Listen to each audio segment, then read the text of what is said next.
Boa noite, irmãos e irmãs, graça e paz a todos nessa hora. Quando o pastor me convidou para fazer o estudo nessa quarta-feira, eu fiquei pensando, orando e me veio à mente aproveitar e falarmos sobre os nossos estudos na Escola Bíblica Dominical. E quem usa a revista Compromisso, eu acho que as outras também devem acompanhar. O tema do trimestre é sobre o quê? Quem está aí na Escola Bíblica Dominical deve lembrar. A história da monarquia, não é isso? A história da monarquia, são 13 lições. Então eu gostaria de refletir com os irmãos nessa noite sobre a história da monarquia. E a gente pode colocar o foco, que a gente teve que escolher um foco para falar sobre a história da monarquia, porque são 6 livros, 6 grandes livros do Velho Testamento, não é? Envolve 1º e 2º Samuel, 1º e 2º Reis, 1º e 2º Crônicas, são 6 livros extensos. Mas olhando a história da monarquia e quem escreveu essa história, nós podemos ver um foco. Esse foco está expresso antes da monarquia, mas a história da monarquia quer contar que esse foco que Deus queria para o povo não foi colocado em prática. Então eu escolhi o foco da seguinte forma: a história da monarquia vista pelos autores dos livros de Samuel e Reis, porque está em Crônicas também. Então, vamos selecionar Samuel e Reis e estabelecer um foco. Por quê? Porque quem escreveu Crônicas, o livro de Crônicas, que é paralelo à história dos reis, escreveu lá no pós-exílio, o cronista, que escreveu o livro de Esdras, Neemias. Os irmãos veem que tem a mesma linguagem de Esdras, Neemias e Crônicas. Mas os livros de Samuel e Reis foram escritos ainda no exílio. Depois que a monarquia caiu, teve a crise da destruição de Israel, lá no exílio babilônico, no cativeiro babilônico, o escritor sagrado, inspirado por Deus, vai escrever a história da monarquia. E ele escreve então ali o livro de Samuel, que Samuel foi o profeta que escolheu diante de Deus o rei que iria reinar, e assim o primeiro rei Saul, Davi, até o último rei Zedequias, que termina lá em 2º Reis. Então são 1º e 2º Samuel, 1º e 2º Reis. Então a história da monarquia vista pelos autores dos livros de Samuel e Reis, sob a perspectiva do exílio, do cativeiro babilônico. Que perspectiva foi essa? É interessante que eu pensei em falar sobre a monarquia, que é o tema do trimestre da Escola Bíblica Dominical, mas por coincidência, o tema da monarquia veio para o foco de missões. O autor sagrado, lá no exílio babilônico, pensou na monarquia com o foco da eleição de Israel como instrumento de Deus para a bênção às nações. E que vem para o foco de missões, que é o nosso período de missões. Qual é o tema de missões? O hino que a gente, nossa ministra compôs, não é? No amor do Pai, vamos completar a missão. E o povo de Israel, durante 500 anos de monarquia, não completou a missão, não cumpriu a missão. Então eu vou pedir para vocês repetirem comigo para fixar bem. A história da monarquia, digam todos, a história da monarquia vista pelos autores dos livros de Samuel e Reis, sob a perspectiva da eleição de Israel para a missão. E a missão de Israel, meus amados irmãos, é a missão de todos nós, que o povo de Israel, o novo Israel de Deus, é a igreja. é ser bênção, ser testemunho, ser luz, ser brilho que atrai. E é exatamente isso que a monarquia não foi. Foi só trevas, foram só trevas. Intrigas, ciúmes, adultério, vanglória, opressão, injustiça com as pessoas, traição, conspiração, desobediência a Deus, maldade, só para citar alguns temas da história da monarquia, da história dos reis. Vou perguntar aqui, quantos já leram a história da monarquia? Leram de Samuel a Reis? Quantos já leram essa história? Tem um bom grupo aí, né? Então eu posso falar à vontade que vocês vão se lembrar. Não vou contar a história da monarquia porque não daria muito tempo. Mas o foco de missões. Líderes reais, líderes sacerdotais, os líderes da religião oficial de Israel não tinham uma experiência de comunhão com Deus. Faziam e fizeram o que Deus reprovava. É o retrato de muitos de nós hoje, o retrato de muitos crentes, de muitas igrejas. A história da monarquia, então, está nesses livros. A Bíblia não revela quem os escreveu. Aliás, devem ter sido vários autores que deixaram documentos de toda a história, mas tem um editor, ou um grupo de editores, de redatores que escreveram toda essa história, contando com as histórias dos profetas, dos anais do reino, e muitas outras histórias. Mas eu gostaria de compartilhar os textos bíblicos acerca da história da monarquia, sob a perspectiva de quem os escreveu, lá no exílio babilônico. Vamos nos deter então nesses autores que escreveram sobre a queda da monarquia no final. E a conclusão do escritor sagrado, inspirado por Deus, é que Israel recebeu a terra, a bênção de Deus, mas Israel desviou-se de Deus e seus propósitos. O desvio de Deus fez com que se comportassem pior do que os incrédulos aos olhos do Senhor. A promessa de bênção do Senhor as promessas de Deus estavam vinculadas à missão do povo de ser bênção entre as nações. Nós cantamos aqui 2 hinos, né, sobre promessas. Coincidentemente, um do cantor cristão, firme nas promessas, não irei falhar. O povo tinha essas promessas. O povo tinha histórias que vinham lá de Moisés, que escreveu o livro de Gênesis, a história dos patriarcas. A história que Moisés deixou quando Deus falou com Abraão: Abraão, sai da tua terra, da tua parentela, e vem para esta terra, que é Canaã, a terra que eu vou te mostrar. Eu darei esta terra à sua descendência. Vou te abençoar muito, Abraão. Multiplicarei a tua descendência, multiplicarei o teu povo. E depois vem a segunda parte da promessa: sê tu uma bênção. Então, Deus cumpriu a sua parte, Deus abençoou o povo, Deus deu a terra, Deus abençoou o povo, mas o povo não cumpriu a sua parte na aliança. Deus deu a bênção, mas o povo não foi bênção, e perdeu a bênção com a destruição de Jerusalém. Veja só, por exemplo, meus amados irmãos, 2 Samuel 8, 13 a 14. Eu não sei se estão acompanhando ali, não é? Vamos ver se aproveitar ali o PowerPoint. É o PowerPoint 4, é o 4º slide. Então essa promessa se cumpriu na monarquia, como vemos, por exemplo, em Davi e em Salomão. Então eu peguei 2 versículos apenas de toda a história, 2 versículos, um versículo em Davi. Leiam aí em 2 Samuel 8. Assim Davi, não vai dar para ler porque está bem pequeno, né? Assim Davi se tornou famoso.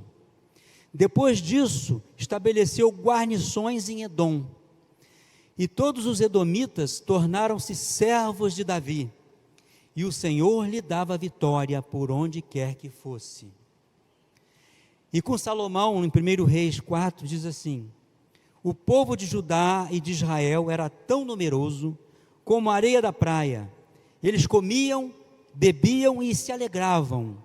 Salomão governava sobre todos os reinos, desde o rio até a terra dos filisteus, até a fronteira do Egito. E eles pagavam tributo e serviam a Salomão todos os dias da sua vida. Os irmãos lembram que a terra prometida ia desde o rio Eufrates, lá no Crescente Fértil, fazendo divisa com a Síria, toda a Palestina até a divisa com o Egito. E com Salomão, primeiro Saul, Davi e Salomão, Deus deu vitórias, até que foi conquistada toda a terra que Deus tinha prometido. No capítulo 10, verso 23, diz: assim o rei Salomão excedeu a todos os reis da terra, tanto em riquezas como em sabedoria. Deus estava cumprindo suas promessas, mas Israel, que é a igreja de hoje, não está cumprindo a sua parte, e Israel perdeu a sua bênção, e a igreja também perde as suas bênçãos. O povo com seus líderes foi um fracasso para os planos de Deus. Tomaram a frente de Deus como se fossem donos da história, donos da nação de Deus, e achavam que podiam fazer o que bem entendiam. Não agiram conforme a palavra de Deus e no final perderam a bênção. Foram levados cativos, primeiro as tribos do norte, pelo Império Assírio em 722 a.C. E depois a tribo de Judá ao sul ficou mais 130 anos, mas depois desses 30 anos também foi conquistado pelos babilônios. No ano 1050, começa o reinado de Saul, 40 anos de reinado, mas desde cedo Saul foi já rejeitado por Deus, mas pela misericórdia e graça, Deus deu vitória a Saul contra seus inimigos ao redor. Mas o seu reinado foi uma história de ciúmes, perseguição a Davi, e no final teve a sua morte em batalha contra os filisteus. Depois de Saul veio o reinado de Davi, que conseguiu unir as tribos e conquistar as terras dos cananeus, de norte a sul, mas com uma vida cheia de percalços. Quem conhece a história de Davi, no livro de Reis, Samuel, 2 Samuel e Reis. Uma história cheia de percalços e sofrimentos por causa dos seus pecados. O que Deus fez pelas mãos de Davi foi pela sua graça e misericórdia. Depois dos 40 anos do reinado de Davi, seu filho Salomão assumiu a liderança do povo por mais outros 40 anos. Já somos 120 anos de reino, de monarquia. Salomão começou bem, mas terminou mal, com a ostentação de riquezas, opressão social e apego a outros deuses. O próprio povo não aguentou a opressão e tentou reverter a situação após a sua morte. E com Roboão, seu filho sucessor, distante de Deus, agiu ainda com mais opressão e apego a outros deuses. O que aconteceu? O povo se revoltou contra Roboão e o reino foi dividido. As tribos do norte elegeram Jeroboão como seu líder, e Roboão ficou com as tribos do sul. Pela misericórdia e graça de Deus, o reino unido durou 120 anos, o reino dividido seguiu paralelamente por 200 anos, de 930, desde Roboão, até 722, com Oséias no reino do norte e Ezequias no reino do sul. Então os dois reinos vieram paralelamente por 200 e tantos anos. Pela misericórdia de Deus, Deus deu proteção e graça aos dois reinos, ainda com o pecado do povo. Mas Deus ainda tinha suas promessas, e Deus preservou Judá por mais 130 anos. O reino do norte foi destruído pelos assírios em 722 a.C., e depois em 587, 130 anos depois, Judá também foi destruído pelos babilônios. Eu vou ler um trecho aqui da Bíblia para ilustrar com a conclusão que o escritor sagrado deu depois disso. Em 2 Reis 17. O resumo da conclusão do que aconteceu no final do reino do norte de Israel. No 9º ano de Oséias, o rei da Assíria conquistou Samaria e levou Israel cativo para a Assíria. Isso aconteceu porque os israelitas haviam pecado contra o Senhor. São palavras do escritor sagrado, em 2 Reis 17. Contra o Senhor seu Deus, que os tirara da terra do Egito, sob o poder de Faraó, rei do Egito, e seguiram os costumes das nações que o Senhor havia expulsado da presença dos israelitas, e que os outros reis de Israel introduziram. Os israelitas também praticaram as escondidas, o que não era correto contra o Senhor, seu Deus, como as nações que o Senhor havia expulsado da presença deles. Então eles fizeram igual ou até pior do que os cananeus que estavam ali, que Deus tinha dado vitória. Praticaram mal, provocando o Senhor a ira, mas o Senhor advertiu Israel e Judá, pelo ministério de todos os profetas e de todos os videntes. Porém, eles não deram ouvidos, ao contrário, foram obstinados como seus pais, que não creram no Senhor, até que o Senhor expulsou Israel da sua presença. Assim, Israel foi exilado da sua terra para a Síria, onde está até o dia de hoje. Aqui ele diz o dia de hoje foi 722. Antes, Judá continuou no reino. Depois disso aqui, Deus ainda, com a sua misericórdia e graça, sustentou o Judá por mais 130 anos, deixando, como diz o escritor, uma lâmpada acesa a Davi. Porque o reino do norte teve 8 dinastias, mas o reino do sul teve apenas a dinastia de Davi. Assim, a partir de 722 a.C., o reino do norte foi conquistado pelos assírios. Mas Deus ainda permitiu que o reino do sul, Judá, permanecesse por mais 130 anos, até que também este foi destruído e levado cativo pelo império dos babilônios. Não sei se consegue ver ali o quadro, não é? Que eu fiz um quadro histórico, o Reino Unido, o reino dividido e Judá sozinho. De um modo geral, Deus concedeu vitórias e bênçãos a Israel por quase 500 anos, somando os 120 do Reino Unido, com mais 200 anos do reino dividido e com mais 130 anos de Judá sozinho, para demonstrar o seu poder, sua soberania e misericórdia, e no final disciplinou o povo, porque não houve outra forma de conscientizar os líderes e o povo quanto à eleição para a missão, porque o propósito de Deus era a eleição, escolheu Israel, mas uma eleição para ser bênção, para ser seu instrumento de bênção.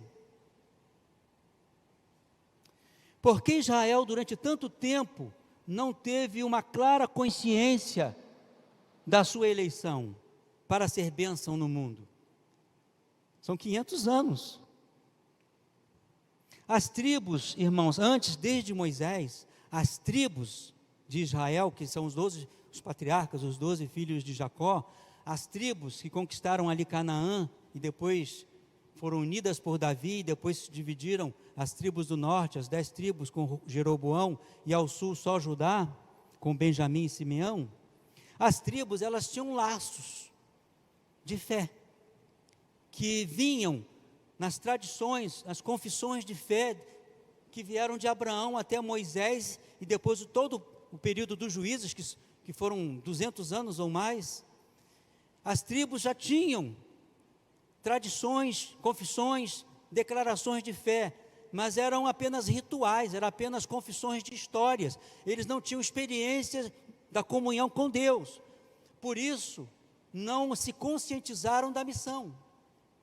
E muitas vezes nós ficamos conhecedores da doutrina, de tradições, conhecedores de histórias de Jesus, história da Bíblia, mas não tem uma experiência de comunhão com Deus. E através disso, e por isso não há uma consciência clara da missão, da eleição para ser instrumento. Foi isso que aconteceu com o povo.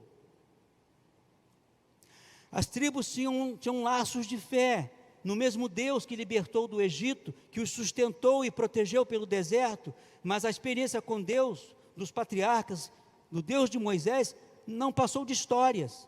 Por isso, não havia consciência da eleição para completar a missão.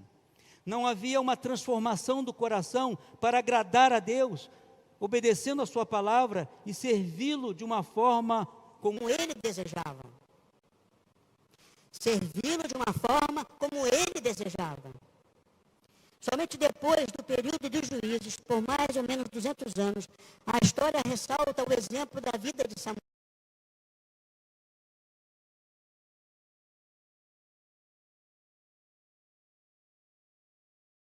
Divino, deixado por Moisés, foi acolhido por Samuel, depois de todos aqueles anos, e este Samuel o transferiu ao povo. O que é o direito divino? Por que a gente diz o direito? Porque se a gente ler aqui no texto abaixo, Samuel deixa o direito, escrito e copiado e reescrito, o direito deixado por Moisés, para ser a carta magna de Israel, para ser a constituição divina de Israel. Tudo que está no Pentateuco. Samuel transcreveu o direito divino, dado por Moisés, transferido ao povo, mas que foi descumprido pelo povo e com seus líderes. Vejam o que está em 1 Samuel 12. Então Samuel disse a todo Israel. Aqui Samuel está se despedindo do povo, e veja como é a despedida de Samuel. Agora o rei que vocês elegeram, que vocês pediram para que Deus elegesse, está entre vós. Provavelmente, certamente, Saul. Eu vos tenho, agora Samuel diz dele, eu vos tenho liderado, desde a minha mocidade até o dia de hoje. Eu estou aqui, testemunhai contra mim, diante do Senhor e do seu ungido, está se referindo ao rei. Diante de Deus e do seu ungido, de quem tomei o boi, ou de quem tomei o jumento, ou a quem defraudei, ou a quem tenho oprimido, ou da mão de quem tenho recebido suborno para encobrir os meus olhos com ele. Se fiz alguma dessas coisas, eu vos restituirei. Eles responderam, em nada nos defraudaste, nem nos oprimiste, nem tomaste coisa alguma da mão de ninguém. Então Samuel transcreve o direito. A palavra aqui é o juízo, é a palavra mispat, que muitas vezes é traduzido por juízo, mas aqui ficou melhor traduzido como o direito, como a carta magna, que o Samuel transfere aos futuros reis da monarquia. Samuel transmitiu todas as palavras ao Senhor, Samuel 8, 10 e 11, ao povo que lhe havia pedido um rei, e disse, este será o direito do rei, que reinará sobre vós. No capítulo 10, verso 25 diz, então Samuel também declarou ao povo a lei do reino, transcreveu-a num livro e o colocou diante do Senhor. Então Samuel fez com que todo o povo saísse cada um para a sua casa. O direito divino era como a constituição que ele deixou, vinda de Moisés. Veja o que está em Deuteronômio 17. Moisés deixando o texto. Quando entrares na terra que o Senhor teu Deus te dá, e a conquistares, e habitando nela disseres, designarei para mim um rei. Quando se assentar sobre o trono do seu reino, fará para si uma cópia desta lei, tirada do exemplar que está com os sacerdotes levitas, e a escreverá num livro. Ele terá consigo e o lerá todos os dias da sua vida, para que aprenda a temer o Senhor seu Deus e a guardar todas as palavras desta lei e estes estatutos para os cumprir. Aqui a Torá se identifica com o juízo, o direito que Samuel deixou agora para os reis seguirem e o lerem, e terem esse direito na cabeceira da sua cama, para ler esse direito.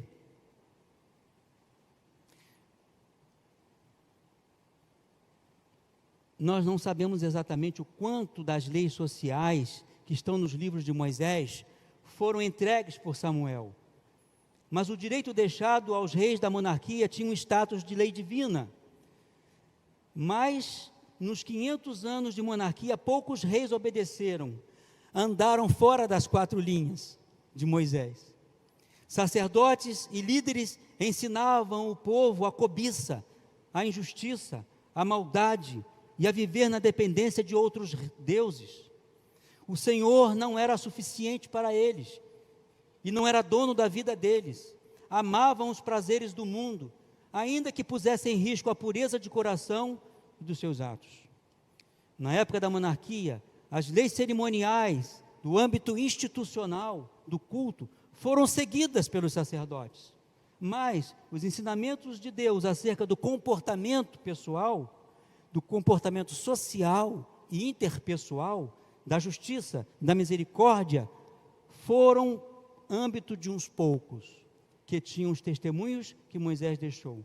A fé e a religião do povo giravam em torno do santuário, com cerimônias oficializadas pelos sacerdotes, que por sua vez se distanciaram do direito divino e do relacionamento com Deus. Eram ovelhas sem rumo, até que Deus usou os impérios da Assíria, Babilônia, depois os persas, os gregos e os romanos, para os escravizar e espalhar pelo mundo. Moisés passou, o tempo dos juízos passou, a monarquia estava passando, mas a palavra de Deus não tomou vigência na prática da vida deles. Deus enviou seus profetas, Oséias, Amós, Isaías, Miqueias, Jeremias, que deixaram suas pregações e exemplo de vida em seus livros, além de alguns outros que deixaram suas mensagens e seus feitos na história da monarquia. Deus enviou alertas de juízo e disciplina aos líderes e ao seu povo, mas não deram ouvidos, não tomaram consciência da sua posição perante Deus e o mundo. Então veio a destruição de Jerusalém, o exílio e o cativeiro. Vejam como o autor sagrado resume a conclusão da história, lá em 2 Reis 25, agora sim o fim de Judá.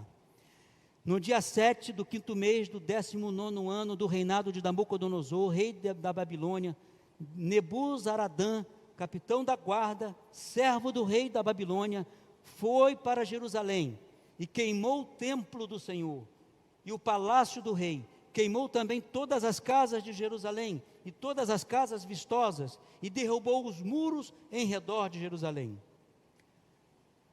Os autores sagrados, com a história da monarquia, querem fazer conscientizar os líderes e ao seu povo de que eles continuam sendo eleitos e escolhidos de Deus, mas para que Deus concretize o seu plano, eles precisavam cumprir a sua parte na aliança, estando sob a soberania de Deus, agradando a Deus, fazendo a vontade de Deus prescrita na sua palavra.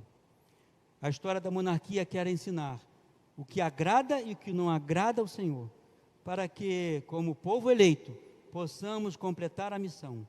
Em toda a narrativa sobre a monarquia, para cada rei que chegava ou falecia, o autor sagrado falava: fez mal ou bom aos olhos do Senhor? Fez o que era reto ou torto aos olhos do Senhor? Como ser bênção nas mãos de Deus? Como completar a missão? Que às vezes a gente pensa para completar a missão é só dar a oferta para os missionários que estão lá. Mas isso é uma missão da igreja, de cada um de nós. Como completar a missão? Fazendo conforme o agrado do Senhor, no comportamento da vida. Somente assim Ele vai usar a sua igreja, eu e você, como bênção, no lugar onde nos tem colocado e no que tem colocado em nossas mãos. Que Deus abençoe a sua palavra. Amém. Curve a sua cabeça, irmão. Abra o seu coração e pergunte para Deus onde você tem feito mal aos olhos do Senhor. E peça que Ele te ajude a fazer o que é reto aos seus olhos, segundo a sua palavra. Amém.